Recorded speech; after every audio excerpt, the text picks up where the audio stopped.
الحمدللہ رب العالمین والعاقبۃ للمتقین والصلاة والسلام علی سید الانبیاء والمرسلین اما بعد فاعوذ باللہ من الشیطان اللعین الرجیم بسم اللہ الرحمن الرحیم ورفعنا لک ذکرک صدق اللہ العظیم وصدق رسولہ النبی الکریم الامین ان اللہ وملائکتہ یصلون علی النبی یا ایھا الذین آمنوا صلوا علیہ وسلموا تسلیما الصلاۃ والسلام علیک یا سیدی یا رسول اللہ وعلی آلک واصحابک یا سیدی یا حبیب اللہ الصلاۃ والسلام علیک یا سیدی یا امام الانبیاء والمرسلین وعلی آلک واصحابک یا سیدی یا خاتم النبیین۔ معزز سامعین محترم اور خصوصاً تحریک لبیک یا رسول اللہ پاکستان ضلع لاہور کے ذمہ داران، پی پی ذمہ داران، ضلعی ذمہ داران، آج ہم اپنے کام اور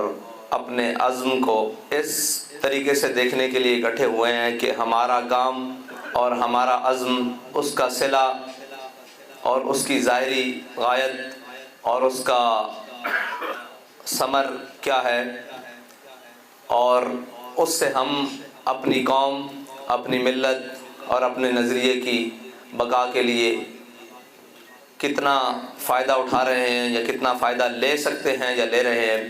بہت سارے دوستوں کا یہ خیال تھا کہ ہم ورکرز کنونشن اور لوگوں کو بلائیں اور اپنے ذمہ داران کو بلائیں اور ان کی تربیت کے حوالے سے اور ان کے کام کے حوالے سے پوچھیں۔ یاد رکھیے گا کہ تاریخ نے کبھی بھی ان چیزوں کا ذکر نہیں کیا جن سب چیزوں کے اوپر ہم چل رہے ہیں۔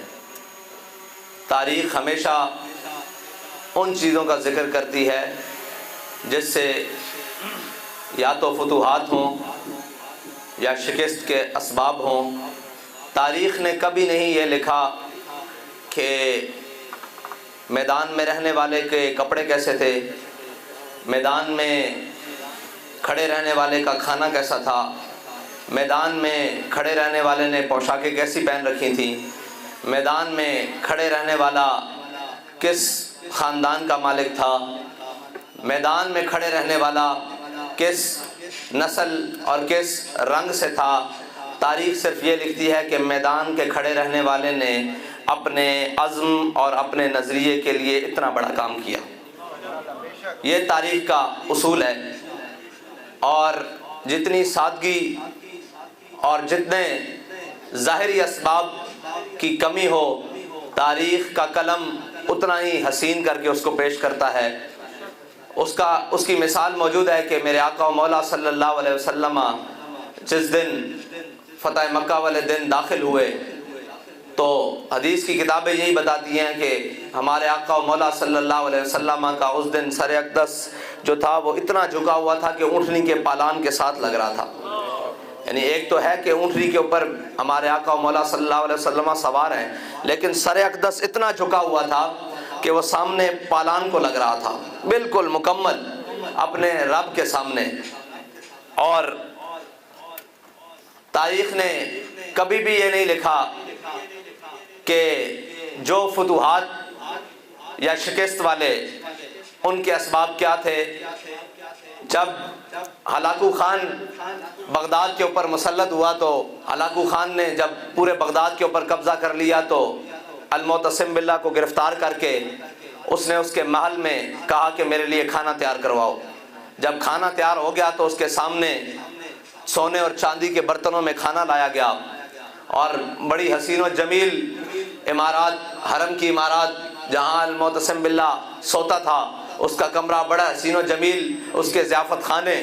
تو جب ساری چیزیں ہلاکو خان کے سامنے رکھ دی گئیں تو اس نے بڑی تاریخی جملہ کہا۔ اس نے کہا کہ اے خلیفہ مسلمین، مجھے یہ بتاؤ کہ یہ سونے اور چاندی پگھلا کر تم نے اپنے سپاہیوں کو تنخواہیں کیوں نہیں دی کہ وہ میرے ساتھ بڑی دلیری کے ساتھ لڑتے؟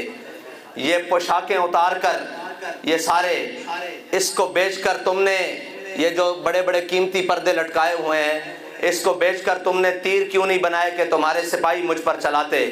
اور یہ جو تم نے سونے اور چاندی کے برتن اور جناب پتل اور تانبے کے برتن بڑے جناب قیمتی رکھے ہوئے ہیں، ان کو پگھلا کر، اور یہ جو قیمتی دروازے رکھے ہوئے ہیں ان کو پگھلا کر تم نے آہنی تلواریں کیوں نہیں بنائی کہ تم میرے خلاف چل سکتے؟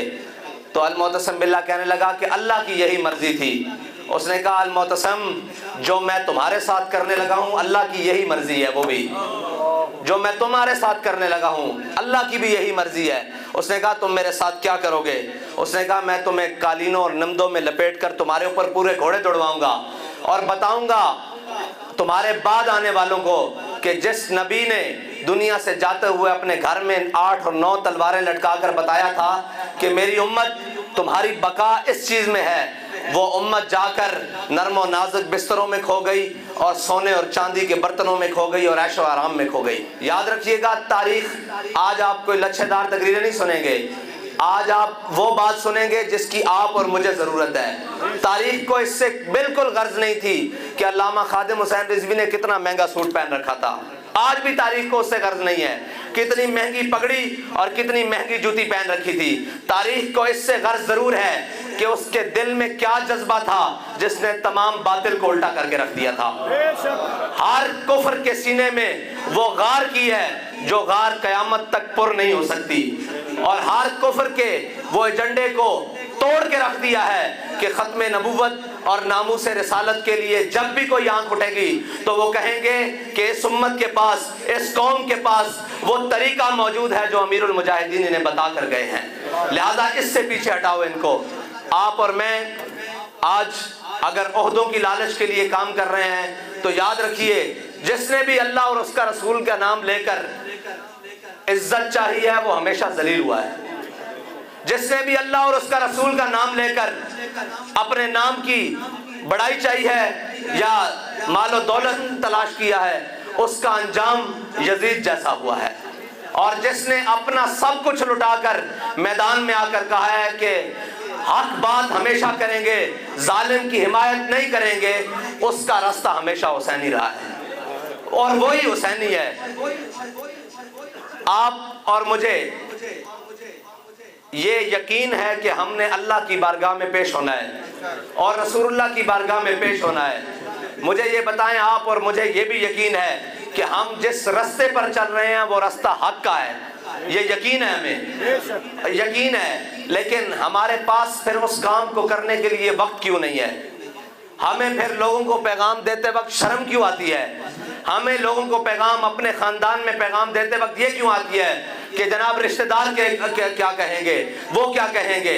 ہمیں اپنے جذبے میں جناب جذبے کا اظہار کرتے ہوئے پریشانی کیوں ہوتی ہے کہ ہم اپنی بات ببانگ دوہل کیوں نہیں کہتے کہ ہم حق کے ساتھ کھڑے ہیں؟ تعداد معنی نہیں رکھتی، تعداد اگر معنی رکھتی ہوتی تو کبھی بھی حسین 72 لے کے کربلا میں نہ جاتے۔ ہاں، بات معنی یہ رکھتی ہے کہ حق کے ساتھ کون کھڑا ہے، اور تاریخ بھی اسی کو بات کو لکھتی ہے کہ حق پر کون کھڑا تھا۔ وقتی آزمائشیں اور حق کو دبانے کے لیے اقبال کہتا ہے عید و قوت از حیات آمد پدید موسیٰ و فرعون و شبیر و یزید۔ اقبال کہتا ہے یہ دو قوتیں تا صبح قیامت آپس میں برسر پیکار رہیں گی، آپس میں آمنے سامنے رہیں گی، موسیٰ و فرعون۔ جہاں فرعون ہوگا وہاں موسیٰ ضرور آئے گا، اور جہاں یزید سر اٹھائے گا وہاں امام حسین ضرور آئیں گے۔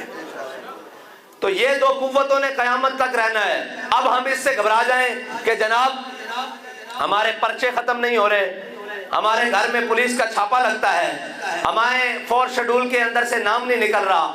آپ کو کس نے کہا ہے کہ کبھی بھی حق غالب جناب نرم و نازک بستروں میں یا ٹریوں میں رکھ کے اگلوں نے کہا کہ یہ آپ قبول کر لیں؟